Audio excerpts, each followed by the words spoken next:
get it started, no delay, let's work. Wanna see you be an SEO expert. Paul Andre De Vera, steady dropping knowledge. Over 15 years in the game, so he knows all about it. Master the art of SEO, you will be amazed. Time to get your brand off page to on page. Dropping knowledge, legendary for sure. Whether you're just getting started, a self-employed entrepreneur. Yeah, let's go. Subscribe to the SEO video show. Hey, what's up, guys? This is the 5th episode of the SEO video show. Thank you for coming once again. I have some great news to share with you guys and a great guest who's going to talk about local SEO, which I haven't touched upon yet on this show.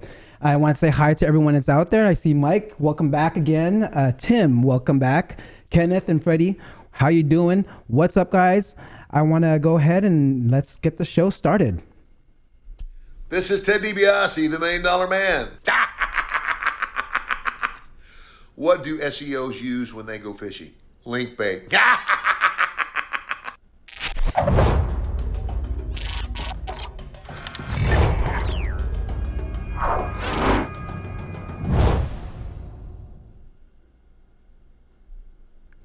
Hi guys, my name is Paul Andre De Vera, the host and producer of the SEO video show, and I do this every Friday. And I want to give a special shout out to the group, the guys that host the show, SEO Fight Club. These three guys, Clint, Kyle, and Ted, are the ones that actually helped me through my years of SEO with the past few years. They actually do a live show which actually inspired me to do this show.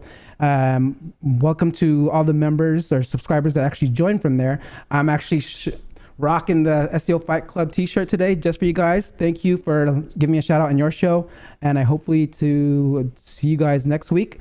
And those three will actually be on this show in the coming weeks, so be on the lookout for that.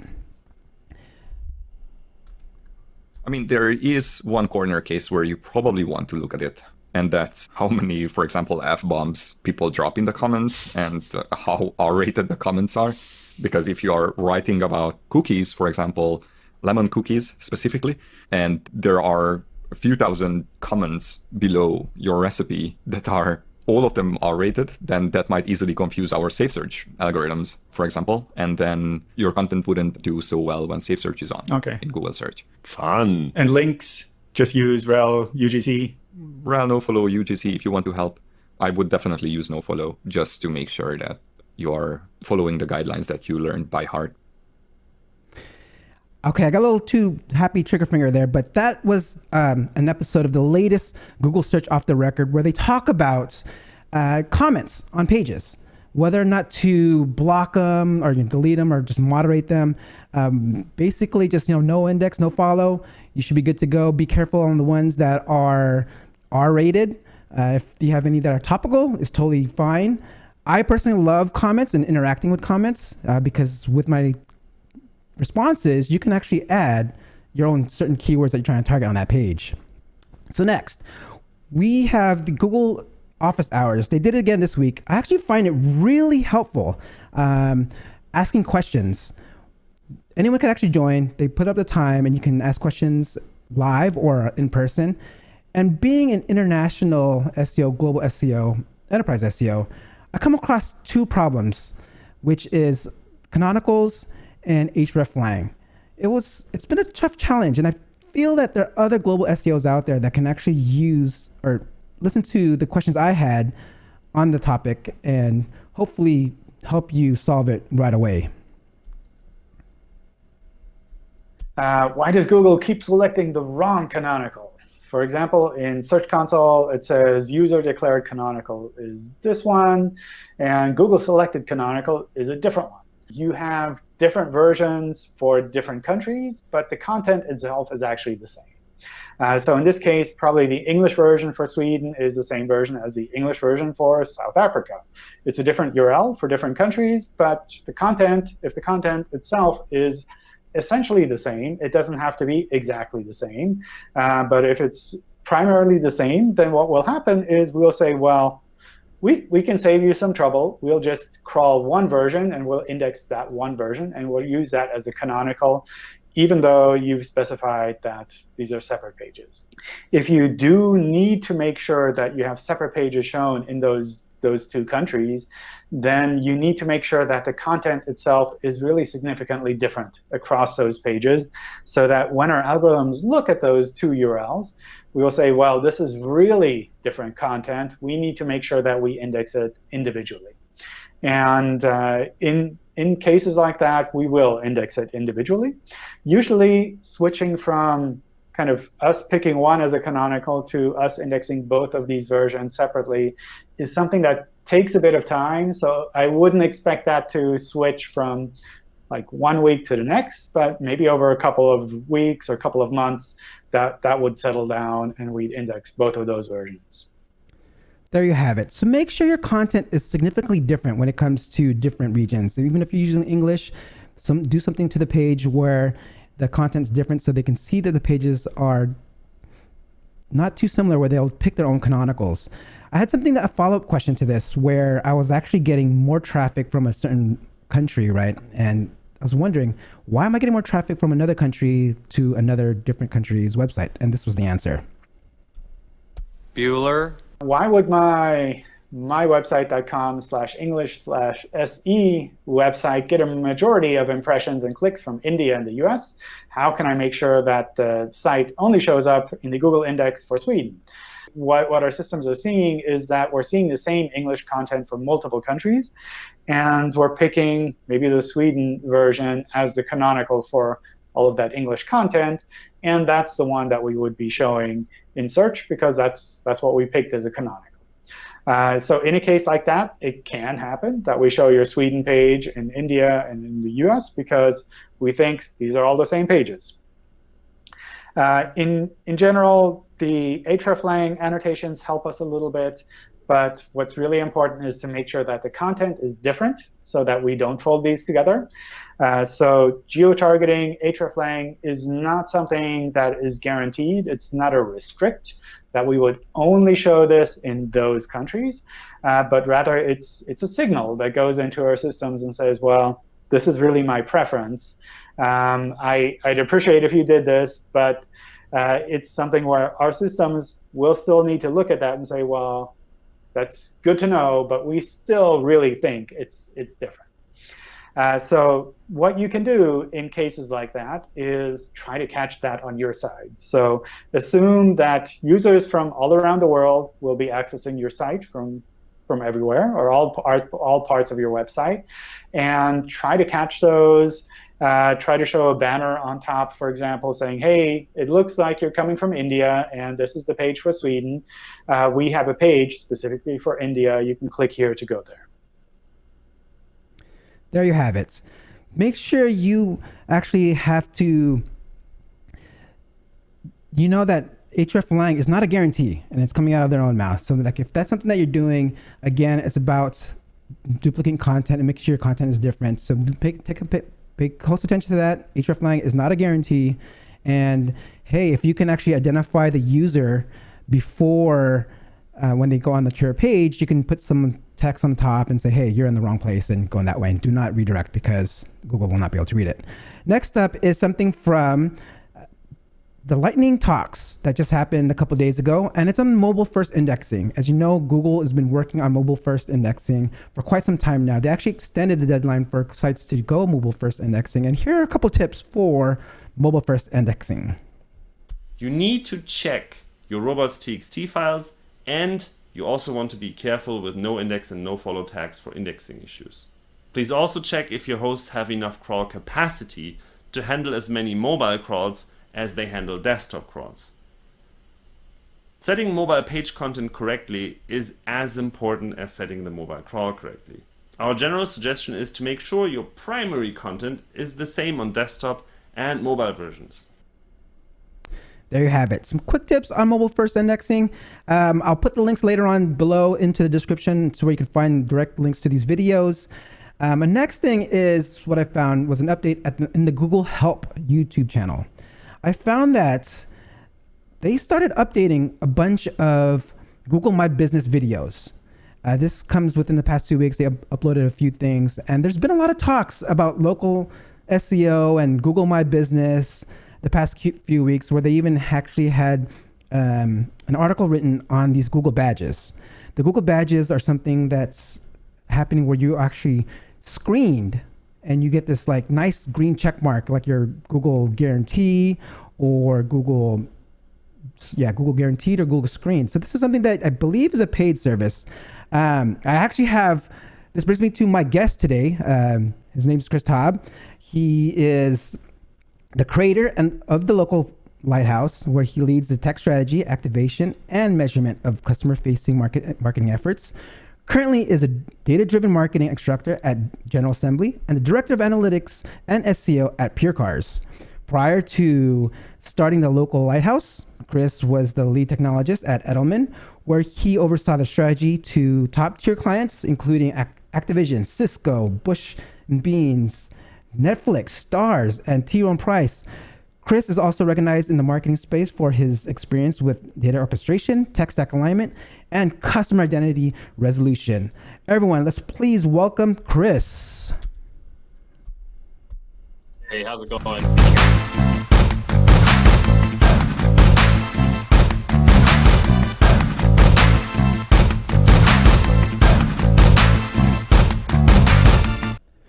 Chris, what's up, my man? Nice to meet you. Not bad, man. Can you hear me? Yeah, I can hear you just fine. Awesome. This is like the very first time we were actually talking in person or virtually. You know, we've chatted a little bit online, and I'm great to meet you. Please tell me, Here. Thank you for being a guest here. I'm curious. I reached out to you and I was excited. It's like, oh my God, this guy has a great background in like bot building. He actually builds products that are actually local, within SEO, within companies. Like, I believe, was it called Lead or what was the software you developed for PureCars? There's something technology there. Yeah, a product called Seat that we launched. Seat. It's going on 2 years now, Wow. which is hard to believe. It's, and I can just dive in for that, for a second. Sometimes you find just the right timing with something, Mm-hmm. and with that particular product and company before that, it was just timing. Google My Business has been around for quite a while, but it really seemed like 2 years ago in the automotive space is when it caught fire. And, from the time that we launched the company until, we essentially, sold it, were acquired, was about 4 months. So we saw incredible growth, right? We just caught fire immediately. And then, PureCars, they recognized that the product, had some legs and would really resonate with their customer base. And they took it in. And since then, we've just continued to grow the product quarter after quarter. Can you explain a little bit what the product does? I'm curious. Like, I see what you've done, and It's like a bunch of people are using it. Yeah, absolutely. So what it is in a nutshell is it's a SaaS-based solution, if you will, for managing Google My Business for automotive dealers. And automotive dealers, just like any other industry, have their challenges, right? So one of them is, well, how do I showcase my inventory, coming from my feed, right? How do I showcase that on Google My Business, either way, through posts or through the products? So building that API and then the back end logic, to inform which vehicle should I be showing, right? Is there some sort of like MSRP, or is it a inventory? There's too much inventory on the floor. There's not enough inventory on the floor. Is it also based on like how many people are searching for a particular vehicle? Is it seasonal in a sense? So the PureCars team, right? That's what they do all day long. They have the know-how and the technology to sort of power that, and to be able to push products and post programmatically at the scale that they do is quite amazing. Got it. So, Mm-hmm. yeah. No, I was just gonna say, in addition to that, it's just everything else you would see with Google My Business, right? Are you attributing the traffic correctly, right? Do you have the correct category set? Are you using a description? Really basic things, but sometimes when you're talking to an audience that doesn't necessarily realize the value of this digital property, they've got a million other things going on, right? They got to run a business, and that's where PureCars steps in with the C product and says, hey, let us take this on for you. Let us manage this for you at scale. It doesn't matter if you have one dealership or you've got 200. Got it. So let's rewind this a little bit. Let's take this back and turn it back a notch. We were talking about that particular product. How'd you get into SEO? Like, what got you into this? I want to hear the story of like what brought you into the space, and I know you and I were kind of talking about some other businesses that you actually created and sold, and let's hear about that. I want to hear that story.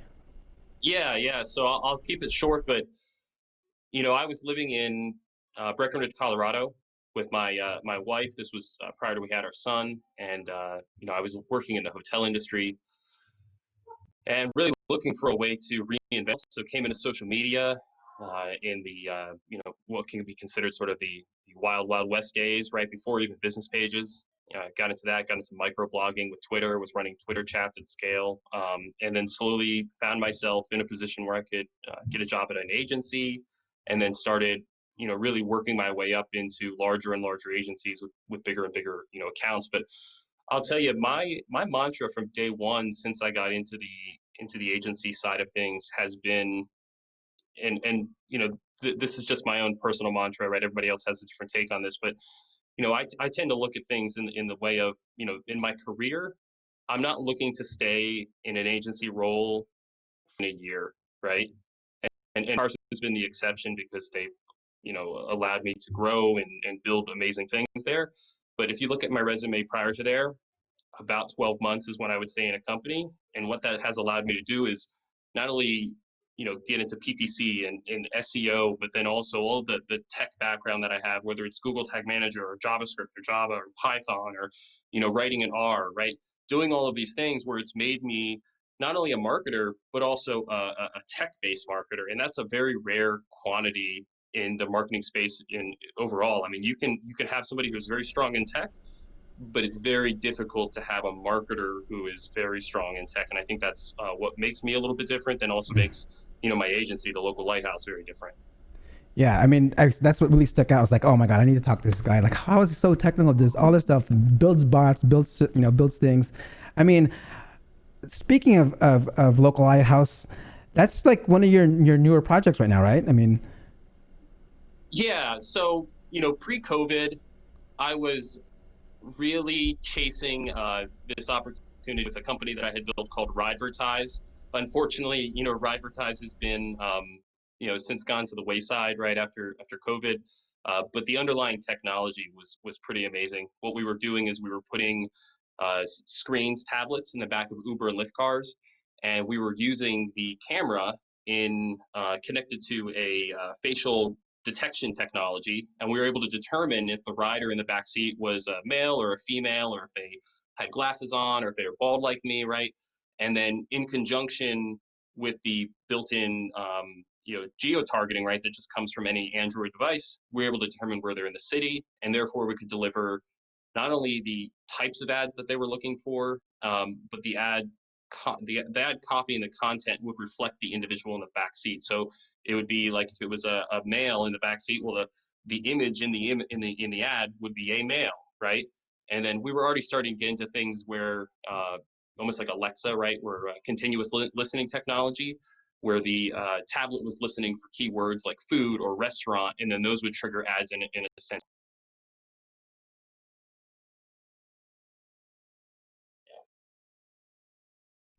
I kind of lost you after the trigger the AdSense part, or trigger. Oh, I was just saying that. Sorry about that. I was just saying that what we were starting to get into was utilizing technology similar to like Alexa, where that's called continuous listening technology. You're not recording anything, but you're almost using like action words to trigger things. And in that particular sense, when somebody was talking about like, oh, I really am hungry, or let's go to this restaurant, then those would be the types of ads that would show up on the tablet. And this is the Local Lighthouse? This is what's creating that? Or is this one of the other projects prior? That was a company that sat underneath the Local Lighthouse, where we were tying local SEO with local advertising, but unfortunately, if you look at I knew back in like March, within the first week, that Uber and Lyft ridership rates were down like 95%. So, unfortunately, maybe we'll resurrect one day. But. Yeah, I mean, that sounds like really interesting. I mean, you're the first person that I've ever actually openly talked about, the listening technology and like being able to grab that information. I mean, we have that within our certain apps where we can turn things off, and hey, knowing someone's actually building stuff that do searches, that's very interesting. Curious on how that goes. I mean, so I want to take it back again one more step. Sorry, I think I might have interrupted you here, but I want to know about that one business that you said that you built and sold. Being in the SEO space, what was that business? So it was a company called Optimize Organic, and that was the company that eventually was folded into PureCars, and that built there eventually became the seat product. Got it. And so you pretty much so you got bought out by PureCars, or pretty much, is that what it was? It kind of merged over. Yep. Nice. I mean, with that, I know you were actually also showing me earlier right before this call, and you have another project. You're a busy man.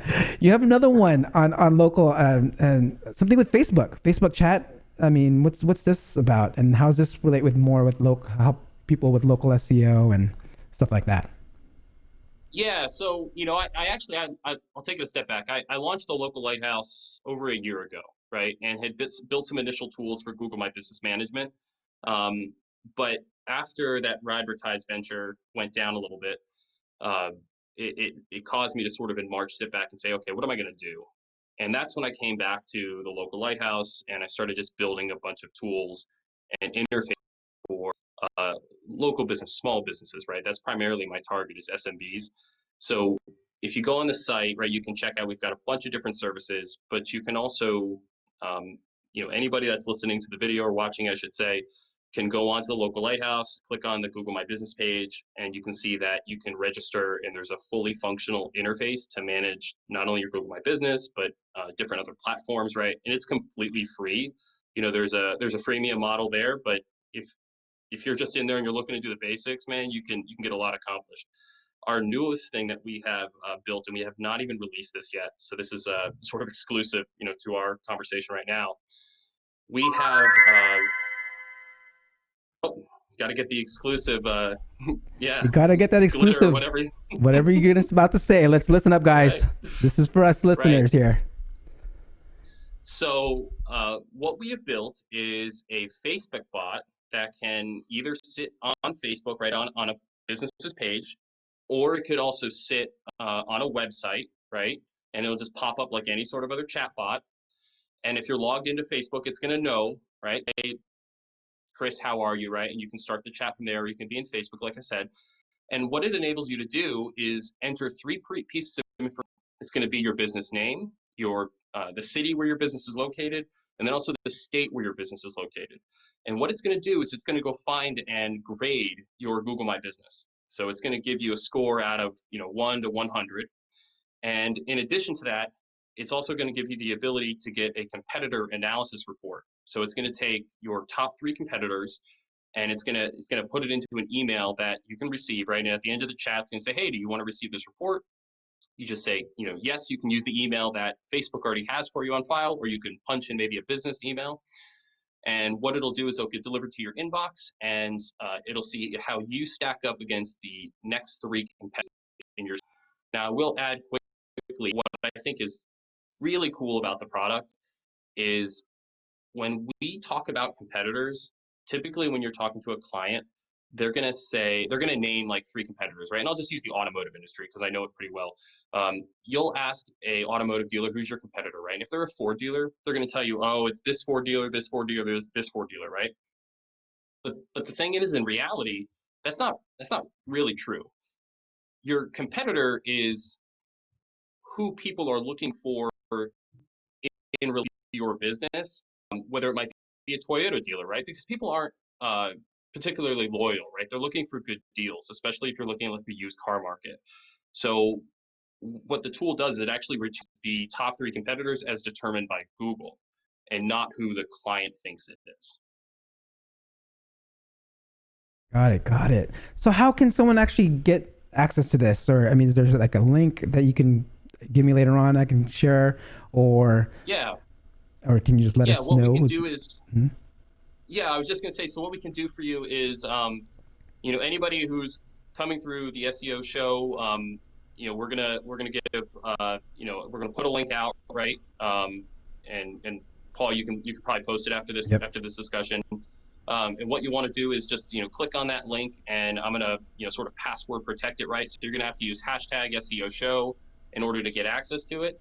But feel free to run it. And I'll tell you right now, the tool is completely free in this beta phase. I think this is why I wanted to release it on the show, is because the audience who listens to the show, right, is going to be more of your SEO type professional or technically minded SEO professional. So look, we're in a beta phase. We want to get feedback. We want to see where it breaks, right? If you have input on where you want to improve it, before we release it to the general public. But eventually, what we'll end up doing is selling it, right? So for an agency, we're going to sell it for $50 a month.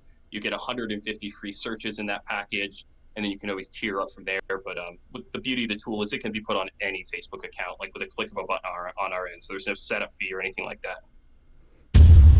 There you go, guys. We got something really cool coming to us.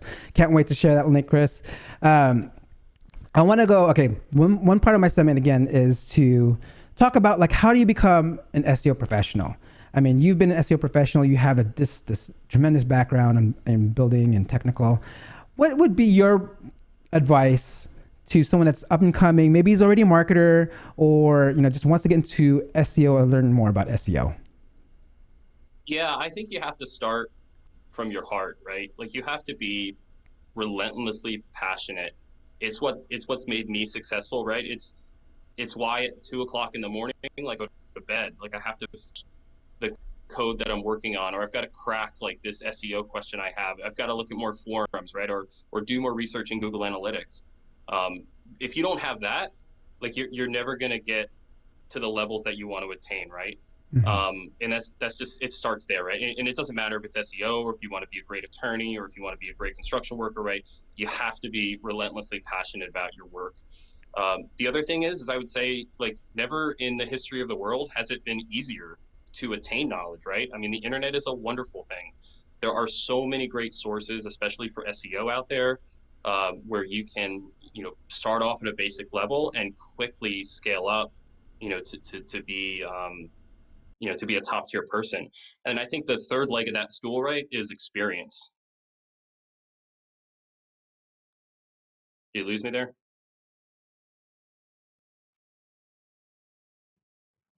Did you lose me there?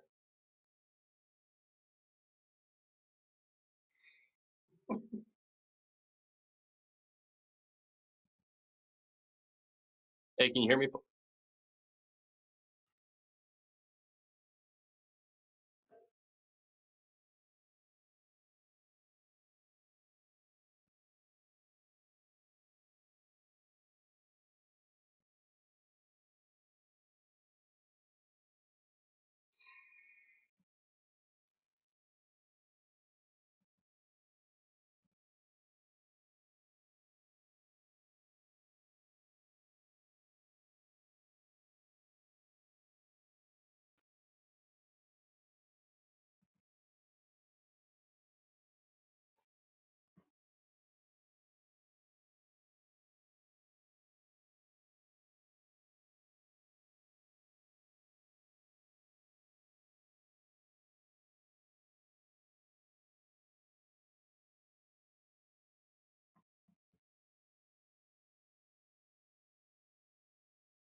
Hey, can you hear me?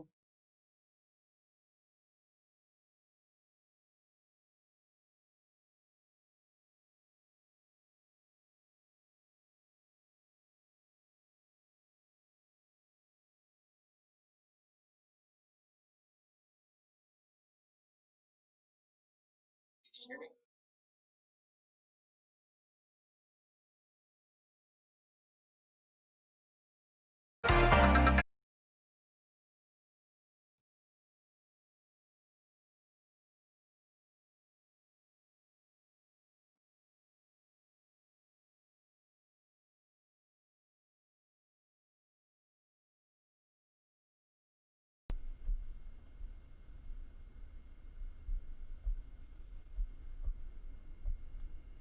Check.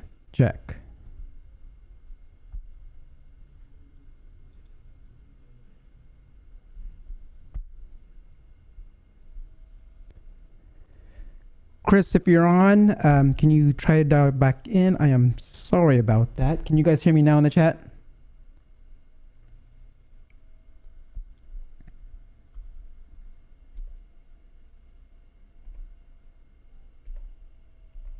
Oh, there you go, Chris. Hold on, let me get you back in here. No worries, man. It would be fun if you weren't technical difficulties. All right, so I think I got this. This is again live, guys. I had to restart my stream here. I mean, it looks like the audience said they were here. They heard you the whole time. They couldn't hear me. But the last thing I heard was a cliffhanger. It was like you're talking about scaling. I maybe have to look back and hear what you said, but again, I want to make sure I close this off correctly, and I'm gonna check that out again. Again, any questions in chat? Sorry about that. I had to come back in. Chris, if there's any other things that you want to mention for the group. Yeah, I was just saying experience, right? You know, that's going to be, you know, and I alluded to this earlier in my career, right? I took the notion that I didn't want to just work on real estate, right? I didn't want to just work on like attorneys or like one particular field. And sometimes when you work for one particular agency, like that's the flavor of business that you get all the time.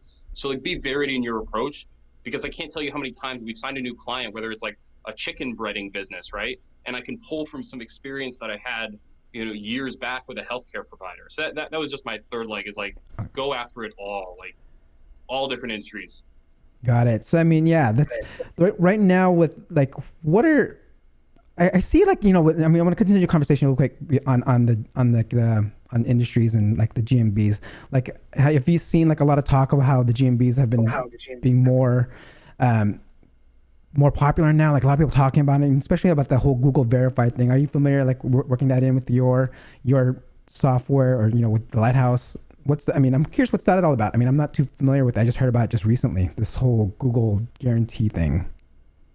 Yeah, so I mean, I think there's two points of background here, right? The first is that, you know, Google had alluded to this in a survey like a year ago, right, where they essentially floated a balloon at that time, which was like a lead balloon. You know, people weren't happy in the SEO community of, hey, would you pay for a Google My Business listing, right? And then you also saw local search, local search provider ads. Having a brain fart here, but you know what I mean? Yeah. Like if you do a search for plumbers in your area, right? Yep. What's interesting is that those local service ads, right, and Google My Business are way more tied than I think even a lot of people are talking about. So if you do a search for, like I said, plumber, and you see one of those LSAs at the top, click through, and what you'll notice is it's actually Google My Business is where you're landing, right? So there's way more that we could talk about on that particular subject.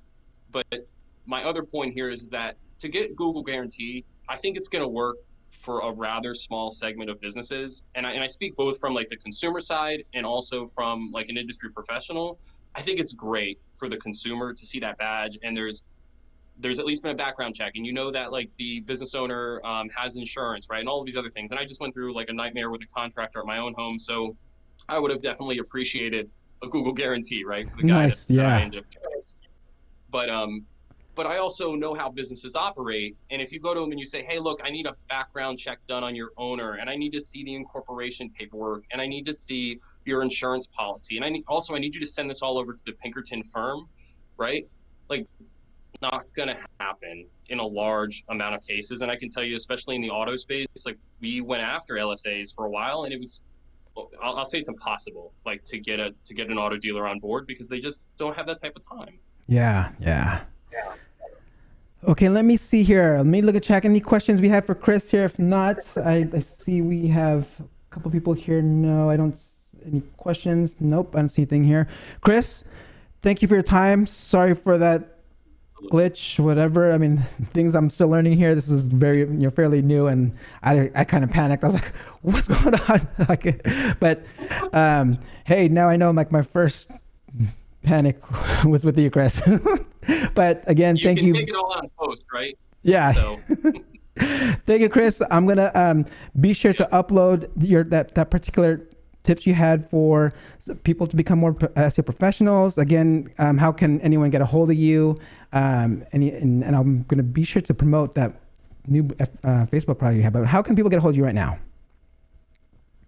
Yeah, I mean, so just connect with me on LinkedIn. That's really the easiest. Like LinkedIn is my platform of preference. You can always go to the local lighthouse, .com, thelocallighthouse.com, and the other way I would say is really just giving me a call, right? I've got my phone number on this site. I'm super accessible. I want to help businesses out, and then I'll get that link over to you, Paul, and we can work coordinate on getting that out to your Cool. face. Cool. Thank you very much, Chris. Thank you for coming by. Thank you for your time. I will chat with you soon, and I'm going to go ahead and close this out. Let me see here. Awesome. All right, guys. That concludes this episode 5 of the SEO video show. Again, I do something where I kind of do a little rewind, and I find a video that's about 10 years old, and the video I found was a search of this one song, the Cha-Cha Slide. And there's something pretty cool when you do a Google search about it. Check this out.